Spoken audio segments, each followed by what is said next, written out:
Good morning. So another thing you can do as a new realtor, once you've gotten your license and all that, and you're with the brokerage, is just go to your local chamber of commerce and check in with them and see if there's any activities that they do.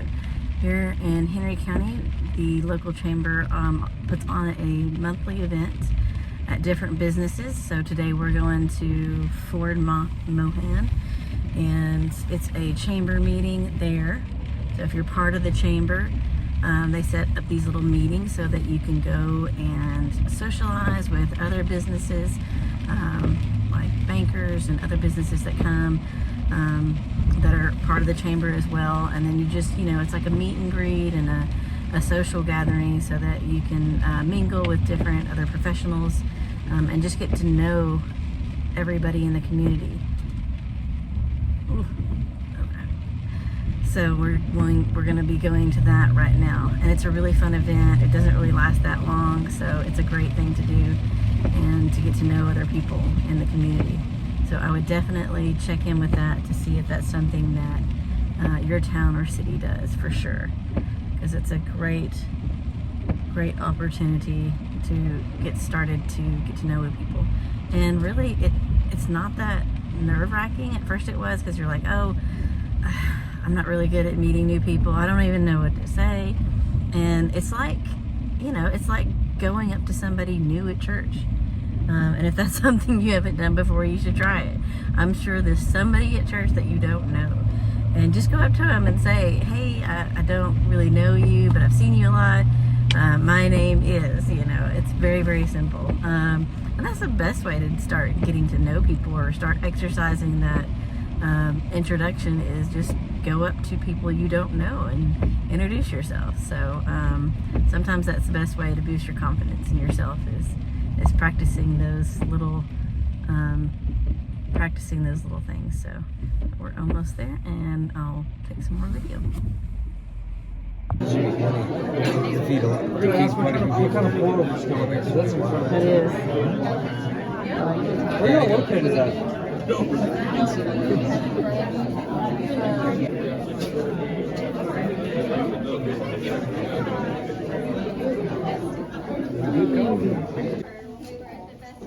We take the month of December off for the holidays, so it's great to get everybody back together, especially after we were all snowed in all week last week.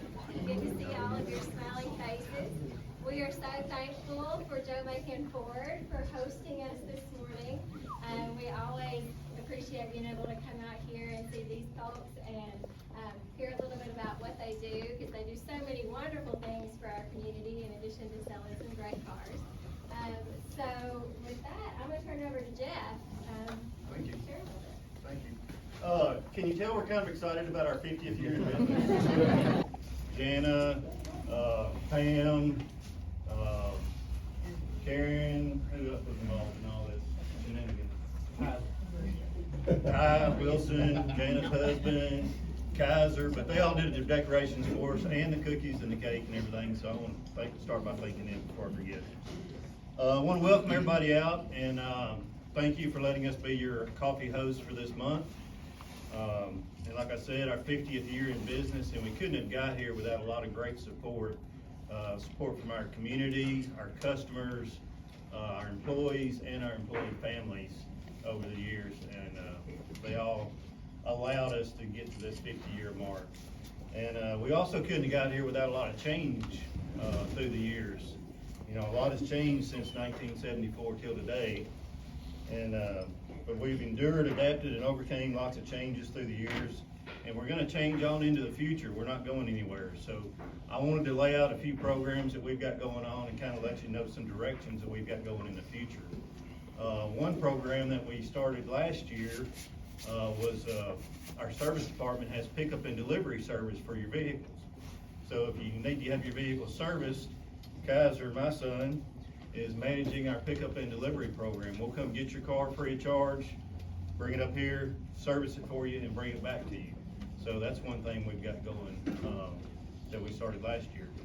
Another project we've got going is part of our getting ready for the EV world that's coming at us, is we're doing a solar panel installation on top of our building. And our goal there is that we hope to be able to, on a good day, to generate enough electricity to run our dealership totally off the grid, as you could say. So that's a big project we've got going. We've got a bunch of solar panels out back. We're gonna get started installing those here pretty soon. And then the other part of it is getting ready for the EV part of it is we're gonna be installing two 300 amp, 120 kilowatt fast chargers for the EV world. These things look like Coke machines. They're big and bold. One of them is gonna be up here. It's gonna be a customer facing charger that anybody's gonna be able to pull up to and use, and then we're gonna have another one for our use as a dealership. We're also installing 4 more level 2 chargers or 80 amp chargers that are gonna be for use over here. So we're adapting, we're changing, we're not planning on going anywhere. Like I said, we have Kaiser here with us, 3rd generation now, and I just wanna thank everybody again for your support over the years, all of our customers, our employees, and especially give this guy right here a big thank you, especially from me, for getting us here. But I'm gonna turn it over to Dad and let him say a few words. I hate to be a wimp. But he is right. But in fact, I'm a all-conference college football player. I like to think I'm tough. The good Lord told me recently that I'm not as tough as I think I am. I got some kind of something going on in my back and my hips. Hopefully I'll find out tomorrow with a, what do you call that thing? MRI. MRI. So anyway, and also, I am losing. No, I'm not really. What I come for. I want to give, put out a few thank yous. All the guys back there are dying to hear what I'm going to say because I'm a little off color sometime, and I'll try to be good, Diane. But you know, I like to read and learn and what have you. And thinking about thank yous, I ran into an article yesterday on the internet. That's where everybody lives, don't they? You don't know anything if it's not on the internet. You know. And it was about thank you. They said there's a, you know, everybody says thank you, thank you, thank you, thank you, thank you. You thank your employees over and over and over. Like Christy over there, I thank her for Ronnie. Ronnie's the one right there. Yeah. Family. But anyway, I ran into this article and it said there's a better way to do it than to just say thank you. That's more meaningful. So I'm going to train you on how to show your appreciation to your employees and other people. What you do is you say, I am very grateful for your hard work. Does that mean more to you than thank you? I am very grateful for your hard work. Terrence, you're a good thinker. Does that mean more? I'd rather have that. You'd rather have that? The next line says, we sincerely appreciate your contribution to Joe May and Ford. And you appreciate our contribution to you. That's what I said. Anyway, 61 years, be 62 years of marriage in August. Wow.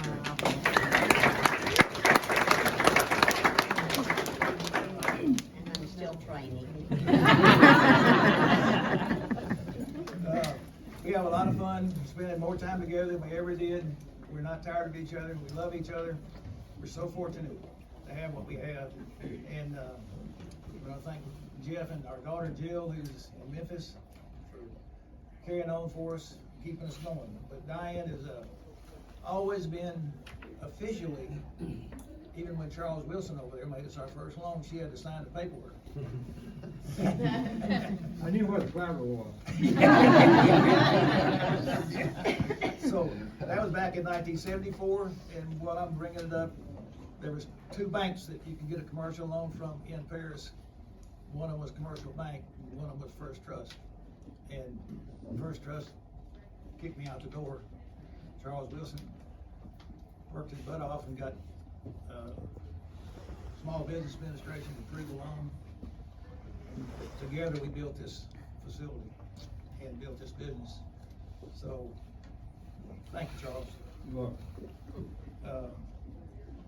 The next one I want to get to is Jeff.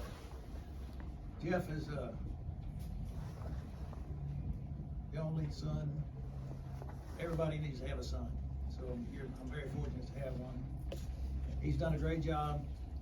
I started this business 50 years ago. I worked it through the 25th year.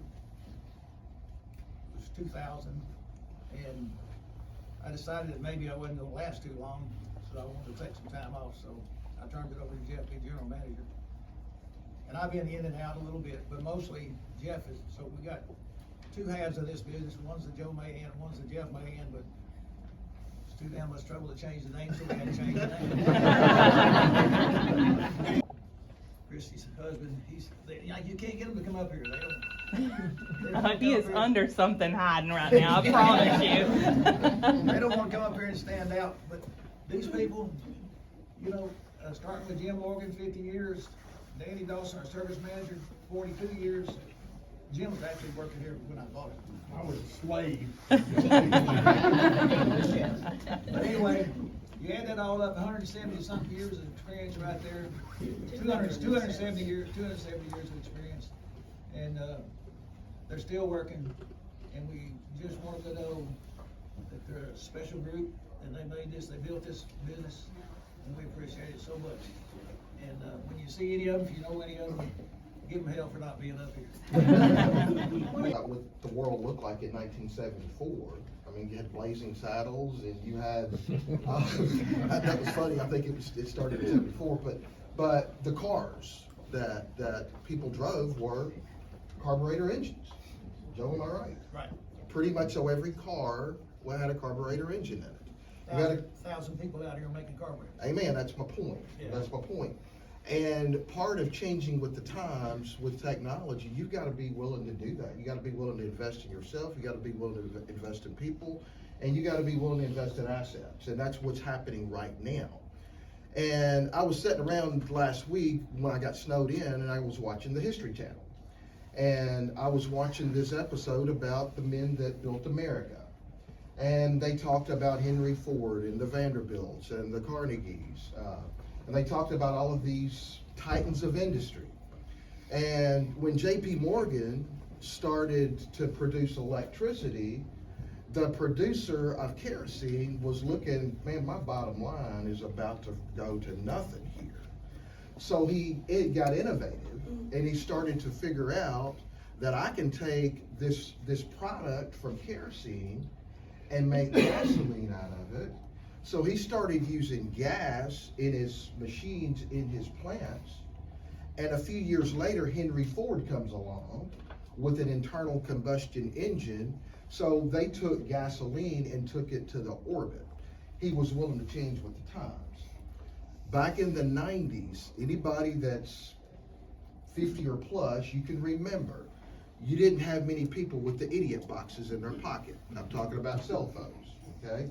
And the people that had them, they had BlackBerry cell phones, okay? How many people you see running around with BlackBerry cell phones right now? None, zero. It was the #1 market share back in the 90s. And the point I'm making here is a lot of us were fighting EVs, we're fighting technology. And I tell us, let's not fight this. Let's embrace this, because things are changing and we've got to change with the time, and that's why Joe has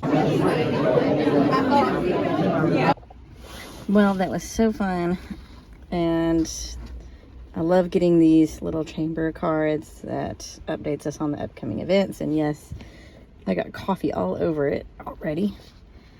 I'm coffeeholic, and oh god, coffee got there.